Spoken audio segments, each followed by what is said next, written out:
Hello and welcome to Books in the World. I'm your host, Kathleen Murphy. Books in the World is an interview show produced by the Cape Cod Writers Center and the Cape Media Center. The Writers Center was established 58, almost 59 years ago and sponsors a 4-day writers conference every summer on Cape Cod. The goal of Books in the World is to show how writers, illustrators, publishers, editors, and others in the literary field play their roles in the world of books and other communication media. This show has been broadcast continuously since 1978, making it the longest-running program of its kind in the United States. Today, we are delighted to welcome author Anita Caruso and talk about her children's book series, Brayden's Magical Journeys. Its most recent release is Brayden's Magical North Pole Christmas. So welcome, Anita. Thank you. Thank you. Very glad to be here. Happy to have you on the show. Anita Ann Caruso was an interior designer for more than 40 years. Her first book, titled As Ever Pud, A Love Story That Never Ends, Told in Letters, is a memoir about her life with her dear husband. From the age of 10, Anita loved to use her imagination and create fun stories and exciting adventures for her cousins. Being a grandmother to her 32 grandchildren and now her 22 great-grandchildren inspired her. It's a lot. It's a big deal. Yeah. It is. It inspired her to write her first of now 5 children's books. In Brayden's Magical North Pole Christmas, Brayden will team up with more of his cousins, so his magical journey possibilities are endless. The first 3 books, Brayden's Magical Jungle, Brayden's Magical Carousel Horse, and Brayden's Magical Forest, won the 2018 Purple Dragonfly Book Award for children ages 2 to 5. Brayden's Magical Pirate Ship Adventure is the fourth in the series, and won second place in 2020, the Purple Dragonfly Award for the same age group. The popular Instagram and Facebook site MomSpot described one of the books as a great book for a nighttime story to give your children sweet dreams. And a reading specialist in the Cincinnati Public Schools has said that Brayden's Magical Carousel Horse, every child's wildest circus dreams come true in this kids-only world. Parents will love how their children's imaginations will soar with each reading of this creative and well-written book. So awards and high praise. Yes. I'm so looking forward to talking with you about these fun books. So let's get into it, shall we? Well, I first started when I wanted to do children's books after the memoir came out in 2014. I was up in Brayden's room, and he was just a baby, and my granddaughter was changing his diaper, and his room was just filled with stuffed animals. I mean, they were everywhere. They were on the floor, and then there was wall hangings and the dresser and the bed, and I stood there and I thought, gee, I know what I could do. I could make these animals become alive. So when I went home and I sat down at the table and I was thinking about it, and I thought, okay, well, we can get them into a jungle. And then I thought, well, how do I get them back? I mean, if he's going to go there, how is he going to go there? And then how is he going to come back? So I thought, magic glasses. We'll have him get magic glasses. Thus, the first book was born. I love it. So actually in the first book, he is looking out of his 3rd floor window, and he goes out and he's wishing he were in a magical jungle, and he wishes that all his animals would become alive. Yeah. But he goes out into the field next door where he shouldn't be, and he falls, and he finds these sunglasses. And when he puts them on, the next thing you know, he's in a magical jungle, and there's Percy the Parrot, and all his animal friends are all alive, his stuffed animals, and thus the adventure through the whole book. I love it. There's lions, there's Levi the lion, Tyler the tiger, there's Molly and Max, the monkeys that are there, Percy the parrot, and I think Elijah the elephant is there as well. Oh, and there's a giraffe in there too. That's great. Griffin the giraffe. Griffin the giraffe. I did bring a cheat sheet in case I forget any of the names. So, That's good. As you see, I have cheat sheets too. right. So that's the first book. that was the first book. So he goes from the jungle then And then to the on second. the very last page, the very last page will state what the next book is. He has a thinking moment, and he said, "Oh, I'd love to go to a circus," and that's what happens. The Carousel Circus is there, and the carousel horse is actually real, and it's in my family room downstairs. So let me pull that book 1 second. So the carousel horse is actually real. It's in the basement of your house. It's in my family room, my finished family room, and he went down there and he got on the horse while I was upstairs with his mother, and of course this is on Cape Cod, and he puts the glasses on and he finds himself in a 3-ring circus, and there's a couple of other boys there, and 2 of them are my grandsons. And Andrew and cheat sheet. no, I don't know if I wrote No, it's that. okay. I know, but yes, I did. Joey. There you I go. did write it down. Yeah. And then Josh and Josie. So And they're in a circus ring. yes. And Brayden is so excited He's on the horse. that it worked. Right. And then he ends up on a trapeze, but his glasses don't fall off. They're just stuck there. Right. And it's only children, no parents. Yeah. So they have hamburgers and hot dogs and ice cream, but eventually, he has to go home. And when he came home, he was putting the glasses away in his bag there, and his mother comes down the stairs and sees it. And he tells her the truth. I did get a comment from someone after the first book, and she was a teacher, and she said, children shouldn't lie. So I said, okay, in my next book, I'm going to have him tell the truth, but she's not going to believe him. Exactly. Because he has a vivid imagination. Exactly. So he tells her the truth that he was in a circus. And she says, "Oh, that's nice, dear." yes, she does. But what I wanted to do was I wanted to make it real. So I'm making in each book, they're going to bring back something from that magical trip. Right.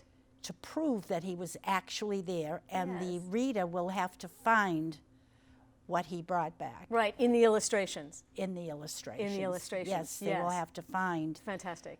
So it's Yeah. kind of like a mystery. Yeah. A mystery. So we start in the jungle, then we go to a carousel, and so the jungle is obviously all about that, and then the carousel is all about the And animals. he always promises to come back at some future date. Yeah. And then the third story. Third story is the forest. Forest.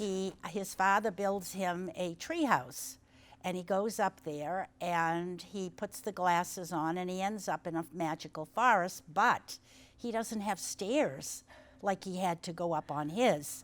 So along comes Shirley Bell, who happens to be my niece, and she takes her bow, and she is Princess Warrior. She's the Princess Warrior.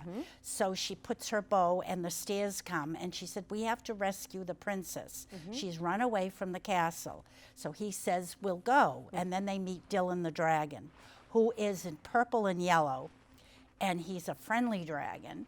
And they go over there to Happy Hollow, and they find the princess. And I have to read all the people they meet over there, because we have another great-grandson named Lucas, Right. who's in there. Yep. And then I have another great-granddaughter called Sophie, who is the princess. Now they have fairy friends, and they're called Rosebud and Snowflake. The elf friends are Daniel and Darfin, and the leprechauns are McDoodles, McNobby, and McSmelly. And then we have Uni the unicorn. Okay. And they're all having a big party, but Brayden says we have to take her back. Yep. So they take her back before the king arrives. Well, no, they get back before the king, and they Yes. have a musical going on there with dancing and everything. And the king comes and he thinks that they're being invaded and he has his army there and he finds out it's all children there. So, and Brayden tells him that because he goes away and she's lonely, she should have her friends so she doesn't have to always go to Happy Hollow. Yeah. So now Brayden's becoming a hero. Oh yes, he is a hero. He's not just a witness on these, he's becoming a hero in this situation. Well, he's going to become more of a hero too in the next one as well. Yeah. So you ready to go on to the next one then? I do have to mention, I suppose we'll go through the books and then I'll mention about the age group because it's more than 2 to 5. Right, right, and I'll tell you why they say 2 to 5. Why don't we finish going through them and then we can, Right. How about that? So now the 4th book, and this was another award winner with the Purple Dragonfly. Yes, this was 2nd place. Yeah. The others were all honorable mention. Right, in 2018. And this was 2020. 19, I think. Oh, no, 2020. I'm not, it should say on the front cover. Yeah, it's 2020. I remember reading 2020. Yes. And this one here, I got it also honorable mention 2021. Fantastic. Yes. I love it. Oh, that's news. I didn't So we know got that. all 5 of them. Yeah, that's outstanding. So tell us about this one. What happens in the pirate one? Well, here he's coming down to visit me on Cape Cod. Yes. And he's in a boat that I happen to have, an old boat in my backyard. He gets into it with his pirate Halloween costume and a sword, and he puts his glasses on. He finds himself in Provincetown on a boat with children. And then there's a granddaughter, and she's Riley Red. And then we have Theo. She's got red hair. Red hair, flaming red hair. Flaming, beautiful red hair. And Theo is another great grandson of mine that's in there is Theo. Fantastic. And we also have some pirates in there. And these pirates are Chum Buckets and his brother Fluff Buckets. Of course. We have Stinky Boots, we have Squeamish, and Scowling. Okay. Scowling, because he's always got a scowl Well, on it his says face. he always says he's not a happy one. Theo tells him he's never happy. So he's always scowling. He's scowling at Brayden because he's a stranger. Come on. Yep. And so they're going up to get treasure at the planet Mashpee. Okay.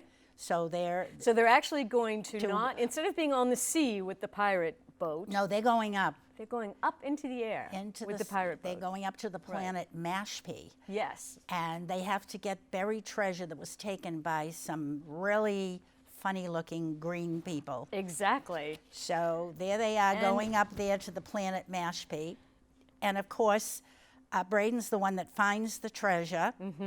And then, of course, they get attacked on the way back by all these funny creatures. And they just about make it because Percy Parrot, I introduced Percy Parrot from the 1st book into the 4th book because pirates and parrot and... Of course. And this was not my idea. Really? I was reading in the Sandwich Elementary School. I've been doing it for a couple of years, and I had a class of 180 children, and they were all in this room. And one of the boys, I hadn't started that book yet, and I said, I'm going to write a pirate book. I need names of pirates. Well, one little boy got up and he said, you know, because I was reading from the Jungle Book, he says, why don't you put Percy Parrot back into the pirate book? Wow. I wish I knew his name. I would have given him the credit. Yeah, yes. yeah. So I put Percy back there, and he's the one that helped get the green men off. Right. So they can get home. And they could recapture the treasure. Right. And then, of course, they give him something before he goes home, and I'm not going to mention it until somebody reads the book. Okay. Well, that is lovely. I love that. And the picture that I was showing is about the pirate ship as it goes into the air. You can actually see it on the cover as well. Where there's Cape Cod. You can see Cape Cod. Right. On the pirate. Yes. You know, looking down from the pirate ship, the spaceship. The spaceship, right? The spaceship pirate ship. Yes. So real quick, let's cover the last one, which is Brayden's Magical North Pole Christmas. Well, this one, his father has built him a wooden sleigh with wooden reindeer. So he sneaks out at night, which he shouldn't, and because he wanted to go to the North Pole. So everybody, it shows him tiptoeing down the stairs and everybody asleep. And he gets, and he's all dressed up in his you know, his coat and his hat and his boots, and he gets into the wooden thing, and it becomes alive after he puts his glasses on, and he ends up visiting Santa Claus, Mrs. Claus, the elves, and their great-granddaughter, Addison. Of course. And Addison happens to be Brayden's sister. Yes, wonderful. And he asks, they get into little mischief. He gets her into some mischief because they go exploring. They go exploring. And then they end up, Santa says that they're naughty, so he puts them to work in their workshop. Which is such a punishment. I know. Among the toys, painting and building. And so he asks Brayden what he wants for Christmas. So Brayden tells him what he wants, but Santa's not sure he can give it to him. He said, yes, and I'm not going to tell you what he has. So, because it's a lovely request. Yes, it is. It's a lovely request. And of course, the end of the book, you'll have to find out if he gets his request. Yeah, exactly. So there are 5 wonderful books, and you wanted to talk about age range. So the awards were for the 2 to 5 age group, but you feel as though... I sell up to 8. Age basically, 8. I tell them 2 to 7. Okay. If somebody, I've had people who have had slow readers who are 8 and they have bought the books. Yeah. I've had grandparents and parents who have children with learning difficulties. Yes, learning difficulties. Yes, autism. Okay. And they find that these books, because of the pictures and all, and they have, most of the time they look through the pictures first. Yes. And then they purchase the books. But the next category in the Purple Dragonfly was 6 to 9. Okay. And that. So you wanted to keep it in the, they had to put it in the 2 to 5. Right, right. But you talk about the illustrations, and the illustrations are lovely in these books. Yes, they are, because the illustrator won awards for them too, in all the books. Did he? Yes. Right, so here's Brayden, he's trying to sneak out of the house. Yes. And they're just lovely illustrations. So I've had comments from parents, from librarians, from teachers, that they're so vivid. Yeah. The pictures are so vivid They really are. that they just spark interest in the children. And it's on every page. And so you worked closely with the illustrator. You had a lot of online and phone calls and back and forth about what you wanted. Not phone calls. Everything was done online. Wow, that's amazing. I know, and I never met him. Right. I had to go through the publisher. So after the book was edited, he was sent a copy of the book, and then he would send back black illustrations in black. Right. After he read the story, and I would have to to see if those illustrations go with the book. Yeah. And then after that then we have to decide upon the clothes they're going to wear. Right. Shoes, you know, and I would have to call up my my granddaughters, and I would have to find out from them, get to send pictures of the children that I was going to use in the books, because he had to go and make it so natural. Yeah, and it looks as though it couldn't be a cartoon. It had to be actually looking like it. I mean, I had to look like myself, and you look wonderful in these. They're fantastic. My granddaughter and Brayden had to be close to what Brayden looked like. Right, right. So I had to send pictures, and then the clothing I wanted them to wear. So it was quite a task. So how can it have been for your grandchildren, great-grandchildren, to have been looking through these books, seeing their own names, and actually seeing a likeness of themselves? Yes. And then showing it to their own friends, and their own friends are saying to them, "You're in this book." I mean, that must have been wonderful. I know, but some of them were a little too young when I got it. Okay. So now, of course, now that a lot of them are older, like getting up toward Brayden's age now, then it's a lot different. Yeah. It's a lot different now. And I've autographed them all to them. Oh, wonderful. And of course. yes, so Yeah. so how was it with the Dragonfly, the Purple Dragonfly Awards? So they're so well received, and I know you've sold thousands of them. Yes. Did the Dragonfly Award help with that? And what was the process for the Dragonfly? yes, I think it does, because they send you these labels. Yeah. And I put them on, and when I'm out at the craft fairs or doing a book signing or wherever I am, that's Reading at a library, for instance. yes. Yep. I have the award there, and they see it, and I say it's a purple dragon, and everybody knows Purple Dragonfly. Fantastic. So it really does help. Yeah. It really does. Good. Yeah. Good for Yes. you. So what other feedback have you gotten? Because I think you said one time that you were out in Florida and a woman came up to you and Yes, I'm very popular in Cape Coral, Florida. I was in a restaurant and the owner came up, and my daughter-in-law introduced me, and she said, "Oh, you're the author of the Brayden books?" She said, "Oh, my son's going to be jealous that I met you, you know." And then right after we had gone out for some ice cream, we were sitting outside, and another couple came from Cape Cod. They were there for the winter. And they were talking to my daughter-in-law, and she said, "Oh, by the way, this is Anita from the one from the Brayden books. I have to have a selfie. We have to have a."